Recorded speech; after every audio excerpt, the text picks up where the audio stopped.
Algumas cidades não são construídas, elas são aceitas. Aceitas como se aceita uma doença lenta, primeiro com negação, depois com costume e, por fim, com uma espécie de carinho doentio, como se o sofrimento fosse parte da identidade.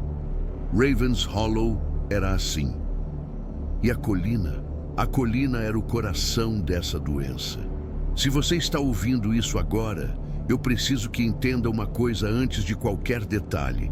O medo aqui não vem de um monstro que pula no escuro. O medo aqui vem do jeito que o escuro aprende o seu nome. Meu nome é Elias Morrow. Eu nunca fui embora de verdade. Existe um tipo de silêncio que não é falta de som, é presença. É o ar pesado de um lugar que escuta de volta. A primeira coisa que você percebe ao chegar em Ravens Hollow não é o tamanho, nem as casas velhas, nem o cheiro de madeira úmida e poeira antiga. É a sensação de que a cidade está te observando com a mesma curiosidade lenta com que uma criança observa um inseto preso num vidro. Eu não lembro de chegar aqui, porque nasci aqui, mas lembro das histórias de quem chegava. Pessoas que erravam uma saída, seguiam por uma estrada sem placas e de repente estavam dentro de uma cidade que não combinava com nada ao redor. Como se tivessem atravessado uma camada invisível do mundo. Esses forasteiros tinham sempre a mesma expressão no rosto quando paravam no posto de gasolina. Um tipo de confusão irritada, misturada com um incômodo que eles não conseguiam nomear. Eles perguntavam por direções, e os moradores respondiam com gentileza. Gentileza demais. E esse é um detalhe importante. Ravens Hollow nunca foi agressiva com estranhos. Ela só não deixava que eles voltassem iguais. Alguns iam embora no mesmo dia. Alguns ficavam uma noite. Mas havia sempre algo. Uma febre repentina, um carro que não pegava, um pneu furado, uma tempestade fora de época, um atalho que levava para o mesmo lugar de novo e de novo. Como se a cidade dissesse, fica mais um pouco. E quem ficava, começava a ouvir. A colina ficava no ponto mais alto da cidade e, ao mesmo tempo, parecia abaixo de tudo. Era um lugar que puxava a atenção para cima e para baixo ao mesmo tempo, como se estivesse tentando te lembrar que existem coisas que estão enterradas e coisas que preferem estar enterradas. No topo, o terreno onde um dia existiu uma igreja. Hoje, a igreja não existe mais. Não existe torre, não existe sino, não existe vitral. Só pedra quebrada, chão irregular, raízes grossas e lápides velhas como dentes apodrecidos. Mas a cidade ainda chama de terreno da igreja. Como se dizer outro nome fosse chamar outra coisa. E tinha a árvore. A árvore era a única coisa que parecia realmente permanente ali. Grossa, retorcida, sem folhas, sem frutos, sem estação. Era como se ela não participasse do tempo, como se estivesse presa num único momento eterno. Quando eu era pequeno, eu achava que árvores sem folhas eram normais.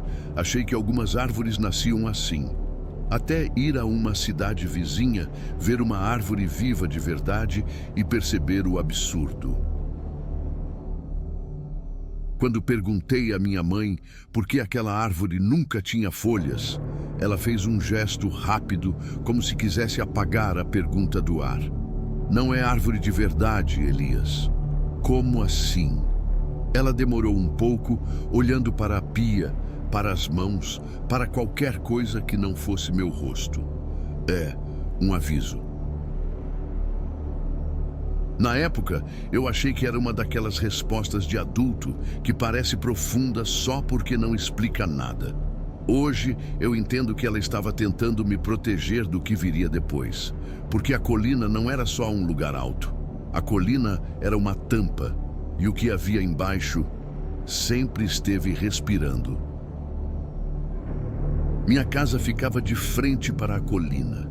Da janela do meu quarto eu via tudo. A árvore, as lápides inclinadas, o mato alto e o contorno irregular das pedras que sobraram da igreja. Durante o dia, a colina era apenas um lugar feio, um lugar abandonado. À noite, ela virava outra coisa. Eu não sei explicar sem parecer exagero, mas eu vou tentar. A noite não caía sobre Ravens Hollow como em qualquer lugar. A noite aqui parecia assentar, como poeira, como um lençol úmido e pesado. E quando a noite assentava, a colina ficava mais escura do que o resto do mundo. Não era a ausência de luz. Era como se a luz evitasse. Minha mãe fechava as cortinas antes do pôr do sol, sempre no mesmo horário. Não importava se eu estava brincando, lendo, desenhando. Ela entrava no meu quarto e fechava a cortina com a mesma precisão ritual. "Por quê, mãe?" "Porque sim", ela me respondia. "Mas eu gosto de ver lá fora", eu dizia. Ela nunca levantava a voz. Nunca precisava. A forma como ela dizia "porque sim" parecia um portão se fechando. E havia outra coisa. Quando ela fechava a cortina, ela prendia a respiração por um segundo, como se aquele ato fosse a diferença entre estar seguro e ser notado. Eu não percebia isso na época, mas meu corpo percebeu. E anos depois, eu entendi.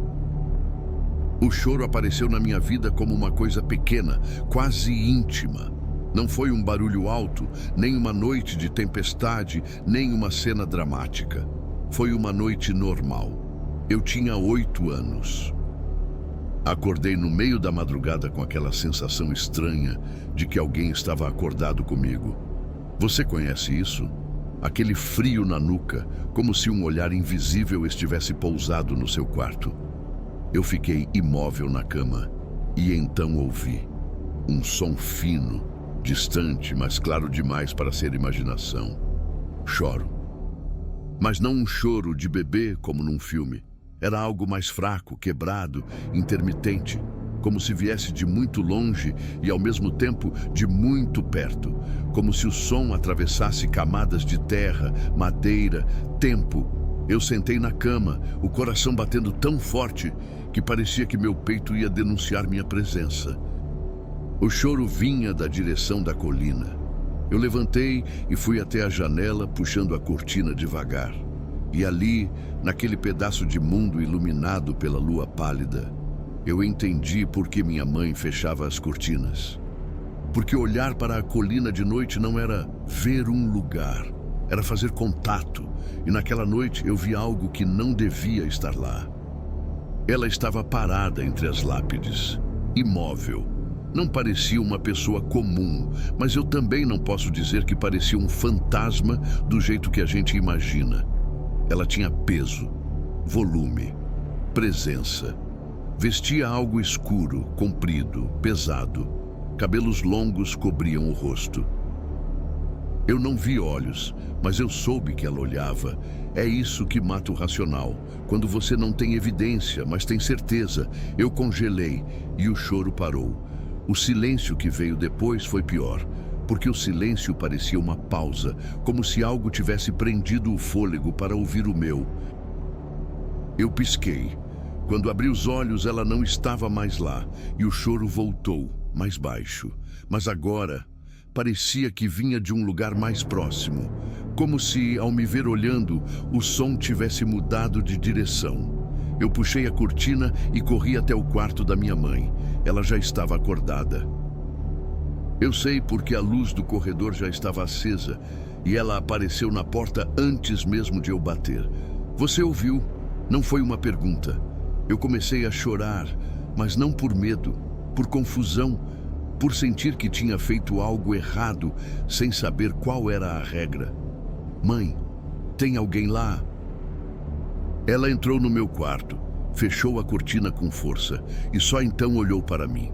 Os olhos dela tinham uma coisa que eu nunca tinha visto. Não era susto, era reconhecimento, como se ela tivesse esperado a vida toda por aquele momento. Elias, escuta o que eu vou te dizer. A voz dela saiu baixa, quase um sussurro. Nunca, Nunca responda. Responder o quê? Ela demorou. Se você ouvir e parecer que é para você, não responda. Essa frase ficou dentro de mim como um espinho, porque criança não entende medo abstrato. Criança entende regras. E aquela regra era clara: não responda. Mas eu não sabia a pergunta. E o terror mais duradouro é esse: viver com uma resposta proibida e não saber o que está sendo perguntado.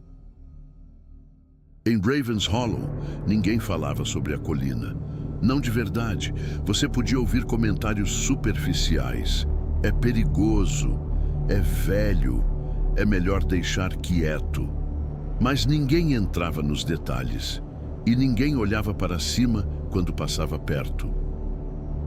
As crianças aprendiam cedo, não por explicação, mas por observação. Elas viam a tensão nos ombros dos pais, o jeito que a conversa mudava quando alguém mencionava a árvore, o jeito que as pessoas evitavam certos caminhos depois do anoitecer.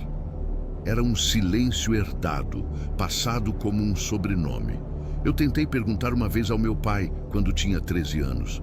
Eu estava mais corajoso, mais teimoso. A gente estava jantando.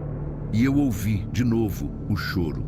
Bem fraco, quase como um ruído no fundo. Eu não aguentei. Pai, porque às vezes parece que um bebê está chorando lá fora. O garfo da minha mãe caiu no prato. Meu pai ficou rígido. O rosto dele perdeu cor, como se o sangue tivesse voltado para algum lugar mais importante. Nunca mais diga isso. Mas eu ouvi. Você ouviu nada. Eu ouvi sim. Ele bateu a mão na mesa. Não foi forte, não quebrou nada, mas o som foi suficiente para cortar a minha coragem. Elias, existem coisas que você pode ouvir, mas não pode nomear. Minha mãe apertou o guardanapo com força. Ouvir é uma coisa, chamar é outra. Eu senti um frio no estômago. Chamar como? Eles não responderam, mas naquela noite eu aprendi a diferença. Porque naquela noite o choro não veio da colina, veio debaixo da casa. Eu acordei com o som tão perto que parecia estar dentro do meu ouvido. Choro baixo, arrastado, como se a garganta que produzia aquilo estivesse seca há séculos. Eu sentei na cama, tremendo, e senti o chão vibrar levemente. Não era um tremor de passos. Era como se algo pequeno estivesse batendo as mãos no teto de um lugar apertado. Como se houvesse um espaço sob o assoalho. Eu olhei para o chão do meu quarto, para as tábuas antigas, e senti uma certeza absurda. Havia algo ali embaixo. Eu não desci da cama, não tive coragem. Fiquei sentado até o sol nascer, com o choro alternando entre perto e longe, como se brincasse com minha percepção. Quando amanheceu, o som sumiu. No café da manhã, meus pais não disseram nada, mas eu vi as olheiras da minha mãe, o jeito que meu pai evitava ficar em silêncio, ligando o rádio alto demais. E eu entendi, eles também tinham ouvido. Só que para eles aquilo não era novidade, era uma visita, e visitas sempre voltam. Eu fui embora de Ravens Hollow aos 18 anos. Diferente de muitos, eu consegui. Fui para a cidade grande, arrumei trabalho, tentei construir uma vida que não tivesse cheiro de madeira molhada e medo. Por um tempo, funcionou. Eu ainda sonhava com o choro. Ainda acordava no meio da noite com a sensação de que alguém estava me observando. Mas eu atribuía ao trauma, à infância, à imaginação. Até o dia em que recebi a ligação. Minha mãe tinha morrido. Ataque cardíaco, disseram. A forma mais comum de morte que existe. Mas quando voltei para Ravens Hollow e entrei na casa, eu soube imediatamente que comum não cabia ali. Ela estava sentada na cadeira da sala, como se tivesse parado por um segundo para descansar. Só que os olhos estavam abertos. E a cabeça ligeiramente inclinada, na direção da colina. A boca dela estava entreaberta, como se tivesse tentado dizer algo, como se tivesse tentado avisar. O detalhe que me destruiu foi o jeito que as unhas dela estavam quebradas.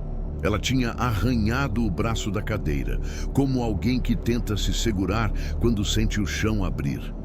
Eu senti um peso no peito. Não era só luto, era a certeza de que aquilo tinha sido chamado. Enquanto eu organizava as coisas dela, encontrei uma caixa escondida no fundo do armário. Dentro, um caderno velho. Não era um diário comum.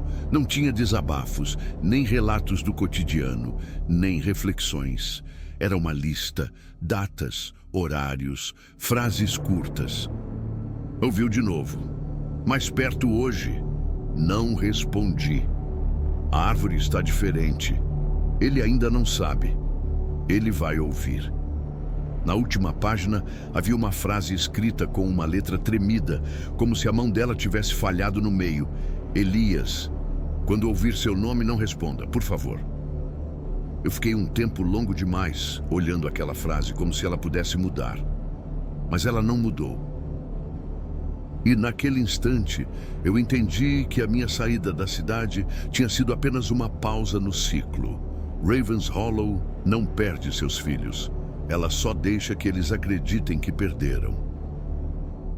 Na manhã seguinte, fui até a prefeitura. O prédio era pequeno e velho, com aquele cheiro de papel úmido e café requentado. A recepcionista me olhou como quem reconhece um rosto e não sabe de onde. Eu perguntei sobre registros antigos. Ela fez uma cara de "por que você quer isso?", mas não perguntou. Em Ravens Hollow, as pessoas aprenderam que perguntar às vezes é perigoso. Ela me levou ao porão. E no porão, atrás de caixas e pastas, encontrei o nome que minha mãe nunca quis me dizer: Margaret Crowe, filha do reverendo Silas Crowe. E eu senti um aperto estranho, como se aquele nome tivesse peso físico, como se pronunciá-lo em silêncio já fosse uma forma de chamar. Mas eu continuei. Porque a verdade, quando você chega perto o suficiente dela, não é uma escolha, é uma força. Os registros descreviam Margaret como instável, problemática, emocionalmente volátil. Eu já tinha visto essas palavras antes, em documentos antigos sobre mulheres que não obedeciam. Mas entre as linhas havia detalhes. Ela era inteligente, lia muito, fazia perguntas sobre Deus que o pai não queria responder. Tinha uma língua afiada e um coração teimoso. Ela se apaixonou por um jovem agricultor de uma região próxima. Isso por si só já seria motivo de conflito naquela época. Mas o que quebrou Margaret não foi o amor proibido, foi a humilhação. O jovem casou com outra mulher. E quando a cidade viu os dois juntos, sorrindo, construindo família, Margaret passou a ser vista como uma sombra, uma piada silenciosa, uma lembrança incômoda. Eu encontrei uma carta amarelada, guardada em uma pasta sem etiqueta. Não estava assinada, mas a caligrafia batia com outros registros de Margaret. A carta não dizia "eu odeio", não dizia "eu vou me vingar". Ela dizia algo muito pior, que ela não conseguia dormir, que ouvia um choro que ninguém ouvia, que sentia um peso no peito como se estivesse enterrada viva, que Deus não respondia, e que se Deus não respondia, ela responderia por ele. Quando terminei a carta, eu senti as mãos suarem, porque aquela carta não parecia uma confissão, parecia um aviso. Não havia registros detalhados do crime, só relatórios secos, 2 corpos encontrados, sinais de violência, bebê desaparecido, trilha até o terreno da igreja.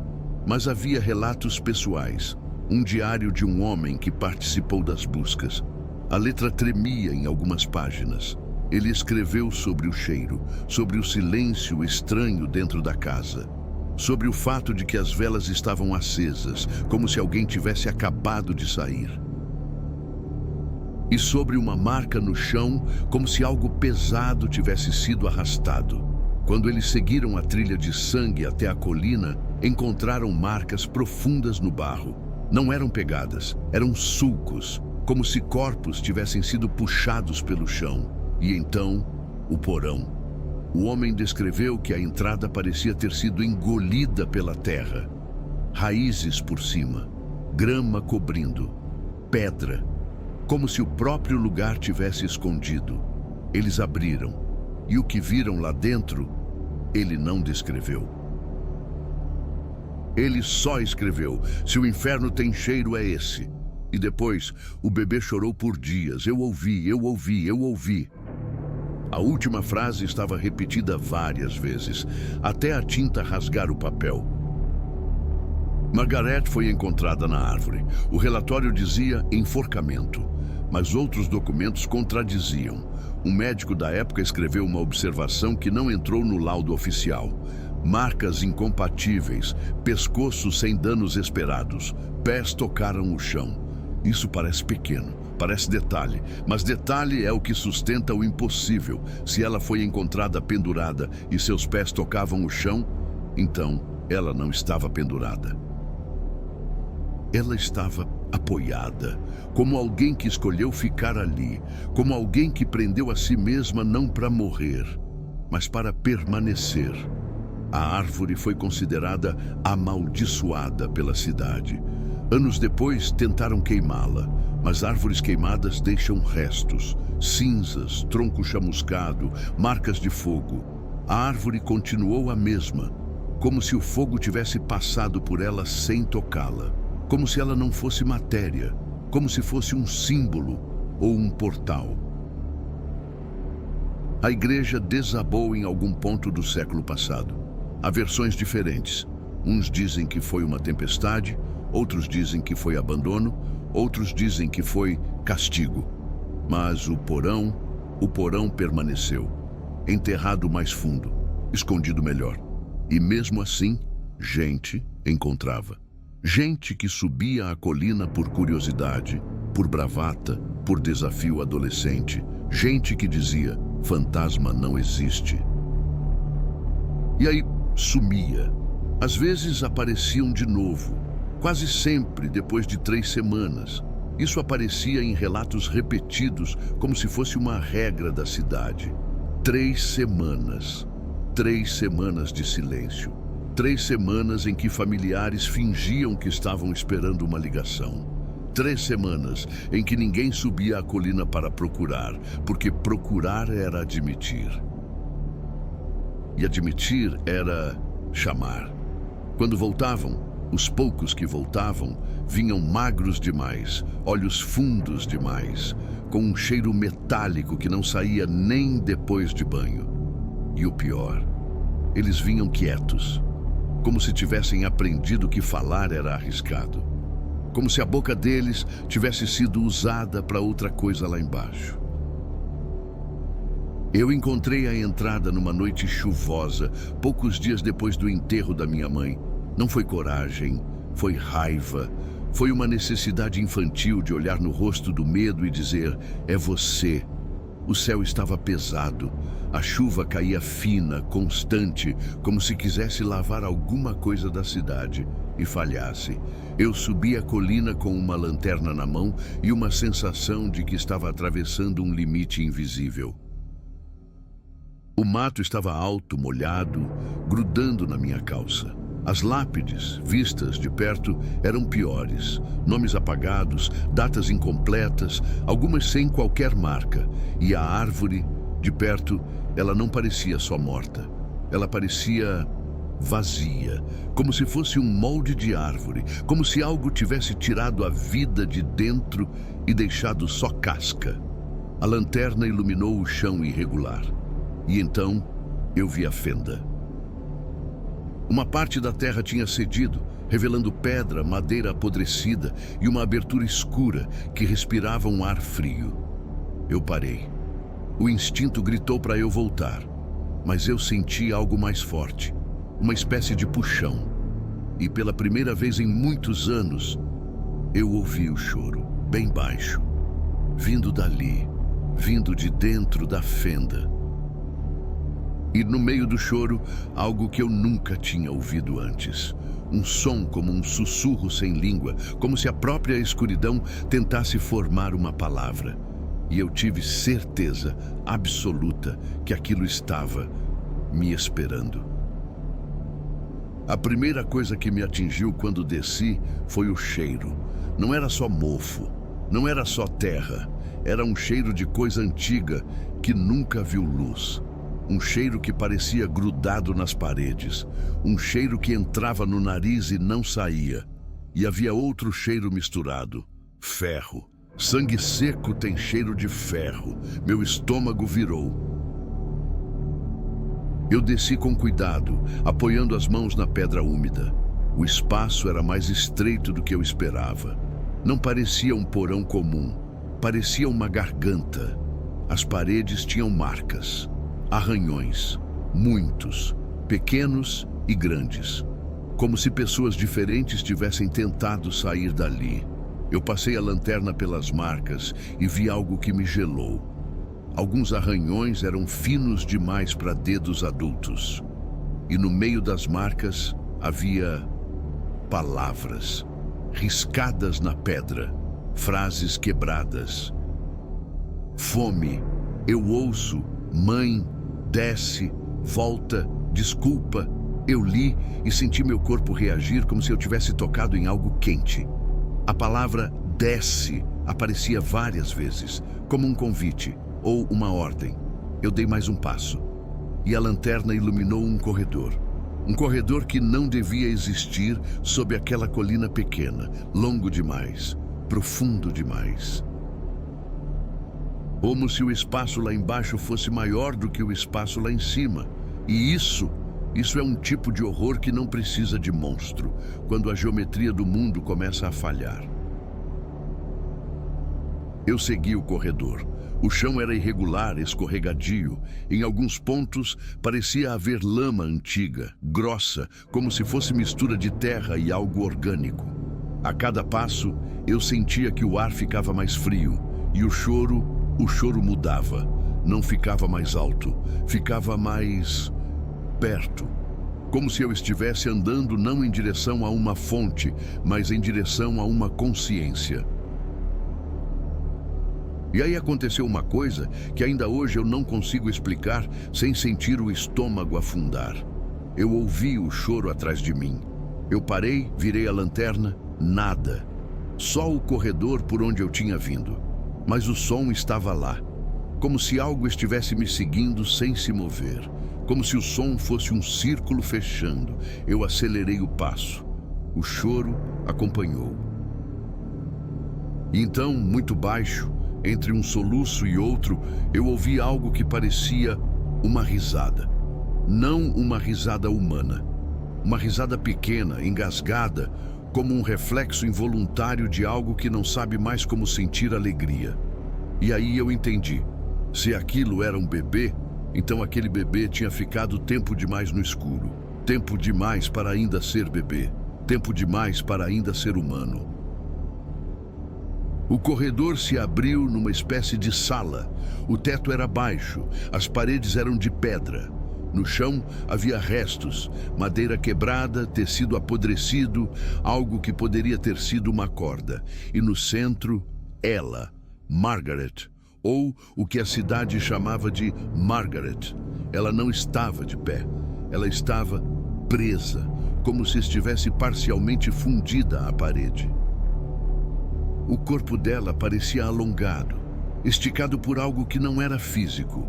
A cabeça inclinada, os ombros caídos, o vestido escuro grudado nela como pele molhada. E os cabelos ainda cobriam o rosto. Mas eu senti os olhos, mesmo sem ver. Eu senti aquele olhar como se alguém apertasse meu peito com duas mãos. O choro vinha dos braços dela. Algo pequeno estava encolhido ali. Não um bebê comum. A coisa tinha proporções erradas. A pele parecia pálida demais, fina demais, como se a luz pudesse atravessar. E mesmo assim, chorava. Chorava como se o choro fosse a única função que restou. Eu fiquei parado. E então, sem som, sem movimento, sem boca visível. Eu senti uma frase dentro da minha cabeça, não como pensamento meu, como algo colocado ali. Você voltou. Meu corpo gelou. Eu não respondi. Lembrei da minha mãe, lembrei do caderno, lembrei da regra, não responda. Mas naquele lugar até o silêncio parecia a resposta. Margaret não atacou, não avançou, não fez nada que eu pudesse chamar de ação, mas o lugar começou a mudar ao redor. A sala parecia ficar menor, as sombras pareciam se aproximar e o choro ficou mais fraco. Como se a coisa nos braços dela estivesse cansando. E quando o choro enfraqueceu, eu senti pânico, porque eu entendi algo terrível. O choro não era só som, era sustento. Era como se aquele choro mantivesse algo em funcionamento, como um motor, como um coração, e se aquele choro parasse, talvez algo acordasse. Eu senti a garganta apertar, e então veio outra frase dentro da minha cabeça. Escuta por mim. Eu senti lágrimas subirem, não por tristeza, por impotência, porque aquele pedido era mais do que pedido, era um destino. Eu tentei recuar. O corredor atrás de mim parecia mais longo do que antes. Eu pisquei e por um segundo vi algo pendurado na árvore lá em cima, como se o lugar estivesse me mostrando memórias, como se dissesse, isso sempre foi assim. Eu não queria responder, mas eu queria sair, e há momentos em que o desespero te faz negociar com o impossível. Eu engoli em seco e sussurrei. O que você quer? Na mesma hora, o choro parou. O silêncio que veio não foi quietude, foi atenção, como se todo o espaço tivesse se virado para mim. E então, eu ouvi o meu nome, não da minha cabeça, não como memória, mas como som no ar. Um sussurro rouco vindo de todos os lados. Elias. Meu corpo inteiro reagiu. A regra da minha mãe explodiu na minha mente. Quando ouvir seu nome, não responda. Eu congelei. O sussurro repetiu. Elias, e então, algo pior.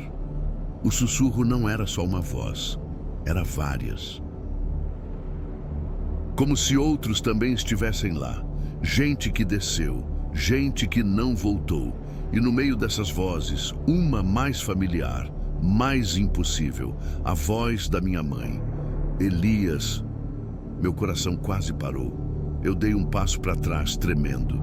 E eu respondi. Mãe.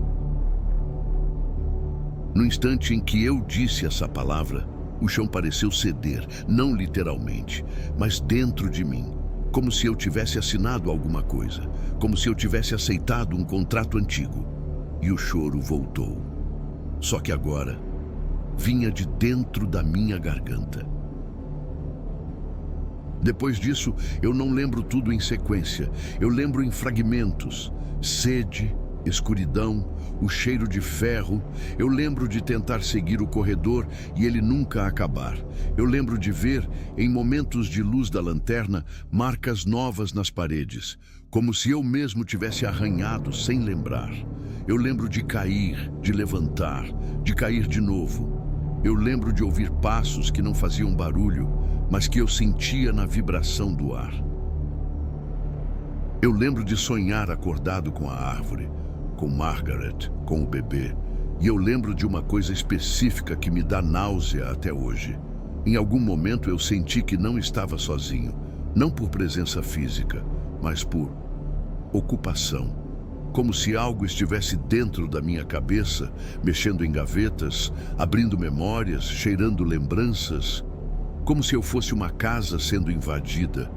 Eu não sei quanto tempo fiquei lá embaixo. Lá tempo não funciona direito. Você perde a noção de dia e noite. Você perde a certeza de que amanhã existe. A fome vira personalidade. A sede vira religião. E o choro vira lei. Quando voltei à superfície, o sol me cegou. Eu caí na grama molhada do cemitério e vomitei. e quando levantei o rosto, eu vi que a árvore estava exatamente igual, como se nada tivesse acontecido, como se eu tivesse sido apenas engolido por um tempo e cuspido de volta. Mais tarde na cidade me disseram: você sumiu 3 semanas, 3 semanas, a regra, o ciclo, o mesmo tempo dos outros que voltaram. E eu entendi, não era acaso, era um período de digestão. Eu voltei magro, os olhos fundos, com marcas no corpo, e com algo pior, uma mudança que ninguém via, mas todo mundo sentia. As pessoas na cidade passaram a me olhar de um jeito diferente, não como Elias, o filho da Dona Mara, mas como alguém que tinha sido escolhido. Eu tentava falar do que aconteceu e as palavras não saíam. Minha língua travava, como se meu corpo recusasse. E à noite, o choro vinha, mas não do lado de fora. Vinha de dentro de mim. Às vezes eu acordava com um som na minha garganta, sem estar chorando, sem estar triste, apenas produzindo, como se meu corpo tivesse virado instrumento. Eu comecei a evitar espelhos, porque havia dias em que eu tinha certeza de que meus olhos estavam ficando parecidos com os da minha mãe no dia em que ela morreu. Olhos de quem vê algo vindo de longe e sabe que não há fuga.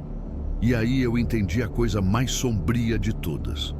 Margaret não precisava me prender fisicamente. Ela precisava me transformar em ponte. A partir daí, eu tentei ir embora de novo. Arrumei minhas coisas, entrei no carro, dirigi pela estrada de terra até o asfalto. E ali, na primeira curva, o motor morreu. Não foi pane comum, foi como se o carro tivesse simplesmente desistido. Eu tentei ligar de novo, nada.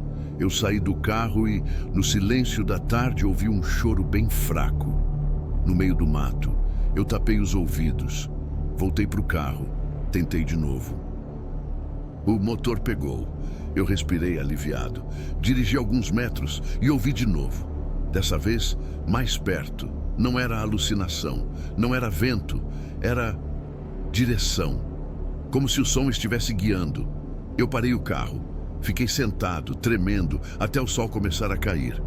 E a sensação foi clara como uma sentença. Se eu saísse da cidade, levando aquilo dentro de mim, eu levaria a colina junto.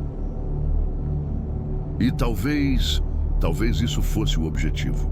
Eu voltei, e quando voltei, o choro cessou, como se a cidade tivesse suspirado, satisfeita. Foi nesse momento que eu percebi que Ravens Hollow não era uma prisão com grades. Era uma prisão com pertencimento. Ela te faz acreditar que ficar é escolha. Com o tempo, eu comecei a notar um padrão.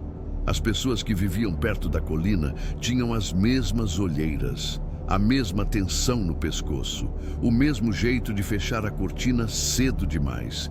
E havia algo mais. Ravens Hollow parecia envelhecer de maneira errada. Alguns moradores ficavam velhos rápido, outros pareciam não envelhecer nunca. Eu vi homens de 50 com rosto de 80 e vi mulheres de 70 com pele lisa demais, olhos vivos demais, como se estivessem sendo preservadas por algo. E toda vez que alguém desaparecia na colina, a cidade ficava estranhamente calma, como se por alguns dias o ar ficasse mais leve, como se algo lá embaixo tivesse sido alimentado. A ideia começou a se formar na minha cabeça com um peso absurdo. A colina não é um lugar assombrado, a colina é um organismo, e Ravens Hollow é o corpo que a alimenta. Eu voltei aos arquivos, procurei mais fundo e encontrei um detalhe que me fez sentar no chão do porão da prefeitura, sem ar nos pulmões. Antes de Margaret, já havia registros de sumiços na colina. Antes da igreja, já havia relatos indígenas sobre o lugar onde o solo chora. A igreja foi construída ali não por acaso. Foi construída como uma tentativa de cobrir, de consagrar, de domar o que já existia. Margaret não criou a maldição. Margaret foi a primeira a se fundir a ela. Ela foi a primeira a dar rosto. Ela foi o primeiro nome que a cidade conseguiu colocar no horror. E por isso ela virou símbolo. Mas o que estava lá embaixo era mais antigo do que culpa humana. Era mais antigo do que religião. Era mais antigo do que a ideia de um bebê. E isso me fez entender outra coisa. O choro não era literal. O choro era a forma que aquilo encontrou de falar com humanos. Porque choro é o som que mais rápido quebra a gente. Você ouve e quer ajudar. Você ouve e se sente culpado. Você ouve e seu corpo responde. O choro é a isca perfeita. Eu jurei que nunca mais voltaria ao porão. Mas promessas feitas a si mesmo não valem muito quando o medo vira hábito. Eu subi a colina de novo num fim de tarde. Não por coragem, por necessidade de fechar um ciclo. Eu precisava entender o que ela tinha feito comigo. E eu precisava entender o que minha mãe tentou me impedir de ser. Cheguei ao terreno da igreja e parei diante da árvore. O tronco parecia ainda mais escuro, e quando toquei a casca, senti algo úmido. Não era chuva, era como se a árvore estivesse suando. Eu tirei a mão rapidamente e no mesmo instante ouvi um estalo, acima de mim. Olhei para cima. O galho mais alto tinha uma corda velha pendurada. Não estava lá antes, eu teria notado. Eu fiquei paralisado olhando e senti algo dentro de mim tentando encaixar. Como se o lugar estivesse me oferecendo um papel, um lugar, um destino pendurado. Eu dei um passo para trás e ouvi o choro. Dessa vez, não parecia um pedido. Parecia um riso contido, como se a colina estivesse se divertindo com minha resistência. Naquela noite eu sonhei, ou achei que sonhei. Eu estava no meu quarto de criança, a cortina fechada e o choro do lado de fora. Eu abria a cortina e via a mulher entre as lápides. Ela levantava lentamente a cabeça e eu via o rosto. Era o rosto da minha mãe. Ela abria a boca e, em vez de voz, saía o choro. Eu acordava, dentro do sonho, e corria para o corredor. E lá estava meu pai, sem olhos. Ele dizia, não responde. Eu acordava de verdade com o coração batendo como um animal preso. E no escuro do meu quarto adulto, eu ouvia, Elias. Eu tapei os ouvidos. Mas não adianta tapar os ouvidos quando o som está dentro. Eu senti lágrimas escorrendo sem motivo. E eu entendi. Aquilo tinha aprendido a usar minhas memórias como máscara. Porque nada assusta mais do que o que já te amou. Eu pensei em destruir a colina, explodir, cavar com máquinas, chamar autoridades. Mas como você explica para alguém de fora que existe um porão que não deveria caber ali, que te engole por 3 semanas e te devolve com um choro na garganta? Como você coloca isso em palavras sem parecer louco? E mesmo se eu conseguisse, quem de fora teria coragem de mexer? E aí eu lembrei do fogo. Lembrei que tentaram queimar a árvore. Lembrei que a igreja desabou, nada funcionou. E a ideia mais aterradora começou a se formar. Talvez não exista acabar. Talvez exista apenas transferir, passar adiante, como uma doença, como uma herança. E isso me fez pensar no que minha mãe escreveu. Ele também vai ouvir. Ela não escreveu, ele também vai descer. Ela escreveu ouvir. Porque ouvir é o começo. Ouvir é o primeiro fio que te amarra. Foi então que um forasteiro chegou na cidade. Um homem jovem, uns 30 anos, carro bom, roupa limpa demais para aquele lugar. Ele parou no posto e perguntou por direção. Eu estava ali. Eu vi quando ele olhou para cima, para a colina. E eu vi o exato momento em que a expressão dele mudou. Como se ele tivesse ouvido uma coisa que ninguém mais ouviu. Ele franziu a testa, olhou ao redor. E então perguntou casualmente, tem algum bebê por aqui? Eu achei que ouvi um choro, O sangue no meu corpo gelou. Meu coração disparou com uma mistura de pânico e alívio. Porque por um segundo horrível, eu pensei, não sou só eu. E junto desse pensamento veio outro, ainda mais horrível. Ela está procurando outro ouvido. Eu me aproximei e disse com a voz mais firme que consegui: aqui venta muito. Deve ter sido o vento. Ele riu, sem graça. Sei lá, parecia muito real. Eu segurei o impulso de agarrar o braço dele. Eu queria dizer, vai embora, agora, não olha para cima. Mas a regra da cidade é mais forte do que o instinto. Em Ravens Hollow, a gente não impede. A gente observa. E eu observei aquele homem ir embora e voltar no dia seguinte, dizendo que o carro tinha dado problema. Eu observei ele ficar mais um dia e mais um. E eu observei os olhos dele ganharem olheiras. E eu ouvi numa noite o choro vindo da casa onde ele estava hospedado. E eu soube, começou. Eu queria ajudar, mas ajudar aqui tem custo, porque ajudar é se aproximar, e se aproximar é ser notado. Mesmo assim, numa noite, eu fui até a casa onde ele estava. Bati na porta. Ele abriu, pálido, suado, segurando um copo de água com a mão tremendo. Você está ouvindo também, né? Ele disse, antes de eu falar qualquer coisa. Eu fiquei parado. Você está ouvindo esse bebê? A palavra bebê me cortou por dentro. Eu engoli em seco. Não fala isso em voz alta. Ele riu, nervoso. Cara, eu não tô bem. Eu não durmo desde que cheguei aqui. É sempre a mesma coisa. E eu comecei a ouvir meu nome. Eu senti um peso no estômago. Ele continuou com os olhos arregalados. Isso é loucura. Eu ouvi minha mãe me chamando. Minha mãe tá morta faz 10 anos. Eu ouvi ela. Eu fechei os olhos por um segundo. Não era mais só a colina. Era o método. A colina usa o que você ama. Depois usa o que você teme. Depois usa o que você é. E por fim, ela usa o seu nome. Eu disse a ele a regra, do jeito mais simples possível. Quando ouvir seu nome, não responde. Ele me olhou como se eu estivesse falando de superstição. Como eu não vou responder? Se eu ouvir minha mãe, principalmente se for sua mãe. Ele engoliu em seco. O que acontece se eu responder? Eu hesitei.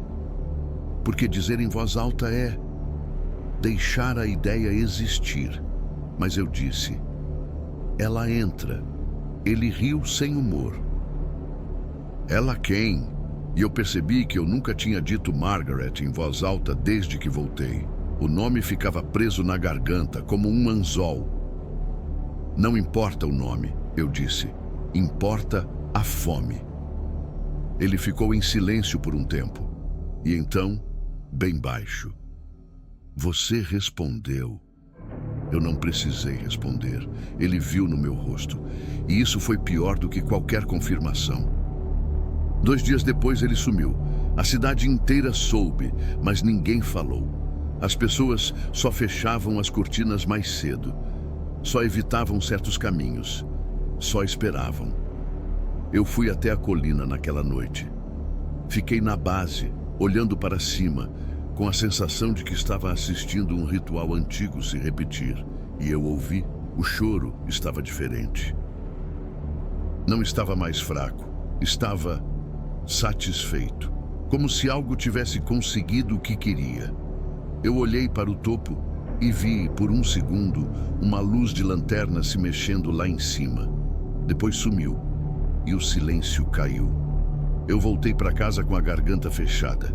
E naquela noite eu sonhei com o porão. Sonhei com o homem, andando no corredor interminável, chamando pela mãe, chamando por ajuda, chamando e sendo ouvido por algo que só entende chamado como convite. 3 semanas depois ele voltou. Apareceu no posto, tropeçando, magro, o rosto como papel, olhos sem brilho. Ele estava coberto de sangue que não parecia ser dele. E o pior, ele sorria. Não um sorriso alegre, um sorriso vazio, como alguém que foi quebrado e colado de volta errado. Eu me aproximei. Ele me olhou e eu vi algo no olhar dele que me fez querer fugir, uma calma profunda demais. Ele falou baixo. Eu escutei. Eu tremi. O que você escutou? Ele inclinou a cabeça, como quem aprecia uma lembrança. Tudo. Então ele sussurrou uma frase que eu vou carregar até o fim da vida. O choro não é de um bebê, é da cidade. Ele foi embora andando, sem rumo. E naquela noite eu ouvi 2 choros. Um vindo da colina, outro vindo da rua. Como se agora o som tivesse mais de uma boca. Por um tempo, eu sempre achei que eu era o alvo, que a colina me escolheu por algum motivo pessoal. Mas ver aquilo se repetir com outro homem me mostrou a verdade mais cruel. Não é sobre mim. Nunca foi. É sobre continuidade. É sobre manter o som vivo. É sobre passar a fome adiante. E isso, de certa forma, é pior do que ser especial, porque significa que eu sou substituível. E se eu sou substituível, então não existe negociação. Existe apenas função. Eu poderia contar que lutei, que resisti, que encontrei um jeito de quebrar a maldição. Mas Ravenshollow não é uma história dessas. Ravenshollow não dá vitórias bonitas. Ela dá sobrevivência torta. E sobrevivência aqui tem preço. Hoje eu moro de novo na cidade. Eu fecho as cortinas cedo como minha mãe fazia. Eu evito olhar para a colina à noite. Mas às vezes eu olho e eu vejo, entre as lápides, uma figura parada. Às vezes é Margaret, às vezes é minha mãe, às vezes sou eu, e eu entendo que o porão não precisa mais me engolir por 3 semanas, porque ele já engoliu o suficiente. Ele me trouxe de volta com uma coisa dentro, uma coisa que escuta, uma coisa que aprende nomes. Uma coisa que, em noites muito silenciosas, sussurra no meu ouvido com a paciência antiga de um lugar que nunca teve pressa. Elias. E eu fico parado, com o coração batendo, lembrando da regra, não responder. Mas é aqui que entra o terror verdadeiro. Porque a cada noite fica mais difícil saber se a regra é para me salvar, ou para salvar o mundo de mim. Se algum dia você passar por uma estrada sem placas e encontrar uma cidade quieta demais e sentir que o silêncio ali tem peso, não suba a colina. Se vir uma árvore grande demais, nua demais, como uma mão estendida para o céu, não toque. E se ouvir um choro, fraco, quebrado, como se viesse debaixo da terra, não tente ajudar. Não é crueldade, é sobrevivência. Porque algumas coisas não querem resgate, elas querem participação, elas querem que você seja o próximo ouvido. E quando você reconhece o som, ele reconhece você. E se, em algum momento, no meio da noite, você ouvir seu nome dito com a voz de alguém que você amou, por favor, não responda, porque o porão não precisa mais de portas, ele só precisa de uma resposta.